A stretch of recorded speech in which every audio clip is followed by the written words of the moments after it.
Hello दोस्तों, मैं देवेंद्र कुमार आपका महावीर एजुकेशनल पार्क चैनल पर स्वागत करता हूं। आज का सीटेट का हमारा टॉपिक है बाल केंद्रित एवं प्रगतिशील शिक्षा। तो दोस्तों, बाल केंद्रित शिक्षा क्या होती है?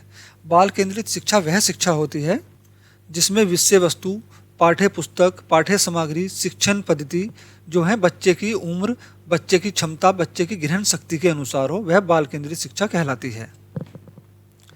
बाल केंद्रित शिक्षण जीवन की शिक्षण प्रणाली है जो प्रयोगवादी विचारधारा पर आधारित है।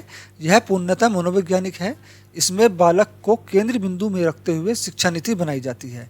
इस प्रक्रिया में अधिगम की प्रक्रिया, अधिगम में आने वाली बाधाएं तथा अधिगम वक्र आदि को शामिल किया जाता है। बाल केंद्रित शिक्षा की प्रमुख विशेषताएं। प्राचीन काल में शिक्षा अध्यापक केंद्रित थी, लेकिन अब शिक्षा पद्धति बाल केंद्रित है, अर्थात इसमें बालकों के सर्वांगीण विकास पर जोर दिया जाता है। आप कह सकते हैं पहले जो है शिक्षक का रवैया तानाशाही हुआ करता था, लेकिन अब ऐसा नहीं है। ठीक है, अब बच्चों को आज़ादी होती है। बच्चा अब कक्षा का माहौल प्रजातांत्रिक होता है, लोकतांत्रिक होता है, जहाँ पर बच्चा अपनी बात को शिक्षक के समक्ष रख सके।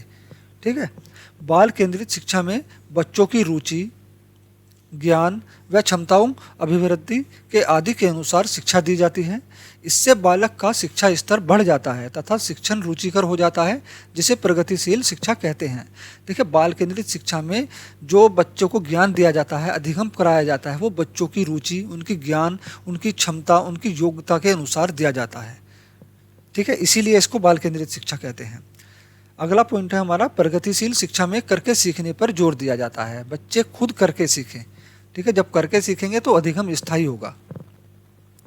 अधिगम एक सामाजिक, सक्रिय, लोकतांत्रिक होना चाहिए। अधिगम कैसा होना चाहिए? सामाजिक, सक्रिय और लोकतांत्रिक होना चाहिए।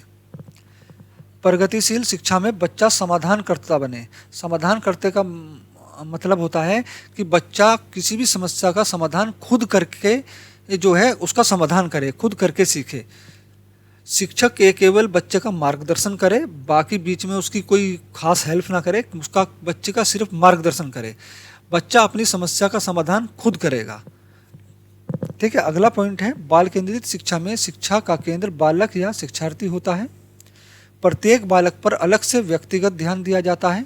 प्रतिभाशाली के लिए अलग पाठ्यक्रम तथा पिछड़े बालकों के लिए अलग पाठ्यक्रम, मंदबुद्धि बालकों के लिए अलग पाठ्यक्रम की व्यवस्था की जाती है। देखिए, इसीलिए बाल केंद्रित शिक्षा होती है। ठीक है, इसीलिए बाल केंद्रित शिक्षा कहा गया है, क्योंकि इसमें जो है विषय वस्तु, पाठ्यक्रम जो है बच्चे के अनुसार होता है, बच्चे की क्षमता के अनुसार होता है। प्रतिभाशाली बच्चों को ज़्यादातर चुनौतीपूर्ण कार्य देना चाहिए, उनका कार्य जो है कठिन देना चाहिए उनको, तो इसीलिए उनका पाठ्यक्रम अलग है। जबकि पिछड़े बालक जो है चुनौतीपूर्ण कार्य, या मंदबुद्धि बालक चुनौतीपूर्ण कार्य नहीं कर पाएंगे, इसलिए इनका पाठ्यक्रम अलग है, इनकी शिक्षण विधियाँ अलग हैं, इनको अलग शिक्षण विधियों द्वारा शिक्षक के द्वारा पढ़ाया जाता है। ठीक है, यही बाल केंद्रित शिक्षा है। बालक को स्वावलंबी बनाकर उसमें स्वतंत्रता की भावना जागृत की जाती है। बाल केंद्रित शिक्षा में शिक्षण विधि भी बालक या शिक्षार्थी के अनुसार होनी चाहिए। देखिए, सभी बच्चे एक ही शिक्षण विधि से लाभ नहीं ले सकते। ठीक है, जरूरी नहीं है प्रतिभाशाली बच्चे, जिस शिक्षण विधि से आप प्रतिभाशाली बच्चों को या सामान्य बच्चों को पढ़ा रहे हैं, उस विधि से पिछड़े बालक या मंदबुद्धि वाले बालक भी अधिगम को ग्रहण कर सके। नहीं, मंदबुद्धि बालकों के लिए अलग शिक्षण पद्धति होती है और प्रतिभाशाली बालकों के लिए अलग शिक्षण विधि होती है, तो इसका शिक्षक को ध्यान रखना चाहिए। बच्चे जिज्ञासु, रचनात्मक और सीखने की जन्मजात क्षमता रखते हैं। ठीक है, बच्चे जिज्ञासु और रचनात्मक और सीखने की जन्मजात क्षमता रखते हैं। प्रगतिशील विद्यालय 1996 में खोला गया। ध्यान रखना, पहला प्रगतिशील विद्यालय कब खोला गया? 1996 में। अमेरिकी मनोवैज्ञानिक जॉन डीवी ने बाल केंद्रित शिक्षा का समर्थन किया। जॉन डीवी ने शिक्षा को त्रिध्रुवीय प्रणाली बताया है, जिसमें बालक, शिक्षक एवं पाठ्यक्रम आते हैं। ये उनकी त्रिध्रुवीय प्रणाली है। ठीक है, जहाँ सबसे ऊपर बालक होता है, बालक के राइट साइड शिक्षक और लेफ्ट साइड पाठ्यक्रम। शिक्षक स्वतंत्र चर, यहाँ शिक्षक स्वतंत्र होता है, यहाँ तानाशाही माहौल होता है। बाल आश्रित चर, बालक शिक्षक पर आश्रित होता है। पाठ्यक्रम मध्यस्थ कर, पाठ्यक्रम बालक और शिक्षक को जोड़ने वाली कड़ी होता है। बालक में बाल केंद्रित शिक्षा के क्षेत्र में गीजूभाई की विशेष भूमिका रही है। इनका पूरा नाम है गीजूभाई बघेगा। ठीक है, एनसीईआरटी में मैंने इनके बारे में ईवीएस में आपको बताया हुआ है। बाल केंद्रित शिक्षण के सिद्धांत, प्रेरणा का सिद्धांत, बच्चों को अभिप्रेरित करना।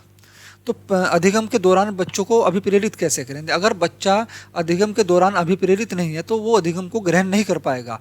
अधिगम कराने से पहले बच्चों को अधिगम के प्रति अभिप्रेरित करना जरूरी है, ताकि बच्चा स्वयं सीखने के लिए मजबूर हो या इच्छुक हो। ठीक है ना, बच्चा स्वयं सीखने के इच्छुक हो, अपनी मर्जी से सीखे।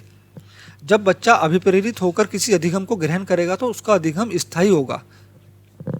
अगला है लोकतांत्रिक सिद्धांत, बच्चों को कक्षा में बोलने की स्वतंत्रता हो, प्रश्न पूछने की स्वतंत्रता हो। यह होता है लोकतांत्रिक सिद्धांत, या इसको प्रजातांत्रिक माहौल भी बोलते हैं। प्रजातांत्रिक सिद्धांत, ठीक है। यहाँ पर क्या होता है, बच्चे अधिगम के दौरान शिक्षक से प्रश्न पूछ सकते हैं। ठीक है, किसी भी विषय पर चर्चा कर सकते हैं। तो शिक्षक का कर्तव्य होता है कि बच्चों को संतोषजनक उत्तर दे और उनका उत्तर देकर, बच्चों के प्रश्नों का उत्तर देकर बच्चों की जिज्ञासा को शांत करे, और कोशिश करे कि कक्षा में ऐसा माहौल बनाए कि बच्चे ज़्यादा से ज़्यादा प्रश्न करें। ठीक है, बच्चे ज़्यादा से ज़्यादा प्रश्न करें। अगर बच्चे कक्षा में प्रश्न करेंगे तो ये किस ओर संकेत करता है? ठीक है, ये करता है प्रगतिशील शिक्षा की तरफ। बच्चे अभिप्रेरित हैं शिक्षा से, ठीक है ना, अधिगम के लिए अभिप्रेरित हैं, जिज्ञासु हैं, अधिगम के प्रति उनकी रुचि है। प्रश्न पूछना एक पॉजिटिव है, ध्यान रखना। प्रश्न पूछना क्या है? सकारात्मक,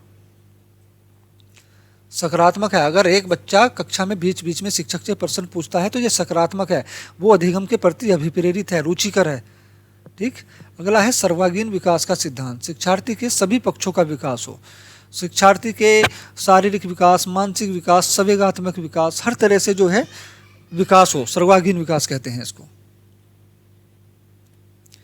व्यक्तिगत विभिन्नता का सिद्धांत, सभी बच्चे समान रूप से नहीं सीख सकते, सभी बच्चों में व्यक्तिगत विभिन्नता पाई जाती है।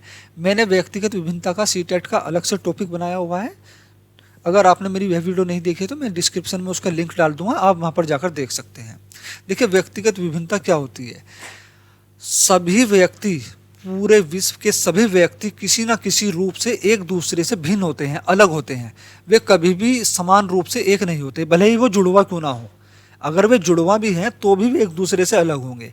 वे बेशक शरीर में, चेहरे में, शिकल में एक दूसरे से जो है बिल्कुल सेम दिखते हों, लेकिन वे भावात्मक रूप से या संवेगात्मक रूप से एक दूसरे से अलग होंगे, या फिर बुद्धि से अलग होंगे।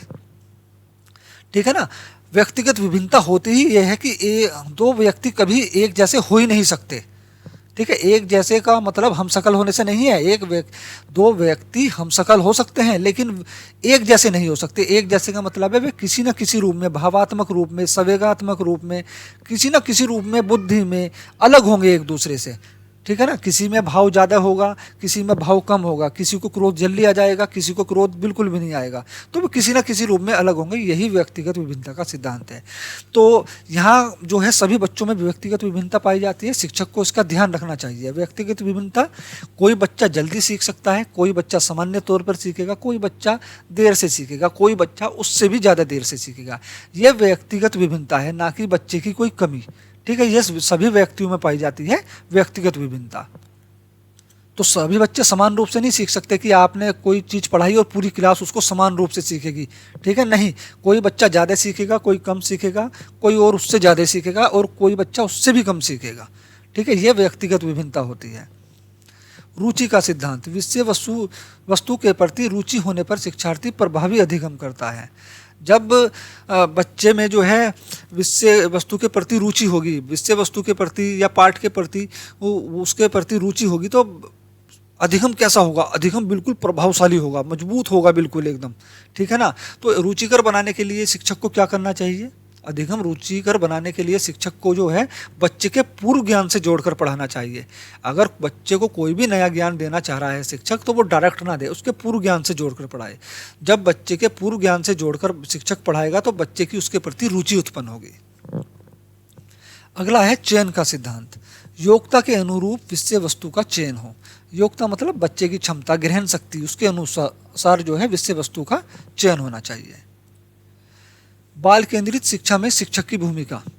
देखिए, बाल केंद्रित शिक्षा में शिक्षक की भूमिका कैसी होनी चाहिए? बाल केंद्रित शिक्षण में शिक्षक शिक्षार्थियों का सहयोगी, ठीक है ना, मार्गदर्शक, सुगमकर्ता के रूप में कार्य करे। बाकी बच्चा खुद करके सीखेगा। ठीक है ना। शिक्षक को उसका सहयोगी बनना है, उस सुगमकर्ता बनना है, उसका मार्गदर्शन करना है। ठीक है, बच्चा अपनी समस्या का समाधान खुद करके सीखेगा। अगला पॉइंट है, वह शिक्षार्थी का सभी प्रकार से मार्गदर्शन करता है तथा सभी क्रियाकलाप को पूर्ण करने में सहायता करता है। बच्चे की सहायता करनी है, उसकी समस्या का खुद ही समाधान नहीं करना है। सिर्फ बच्चे की समस्या समाधान के दौरान सहायता करनी है एक मार्गदर्शक बनकर। शिक्षक को समस्या समाधानकर्ता के रूप में होना चाहिए, समाधानकर्ता के रूप में। ठीक है, शिक्षक को छात्रों का हित करता होना चाहिए।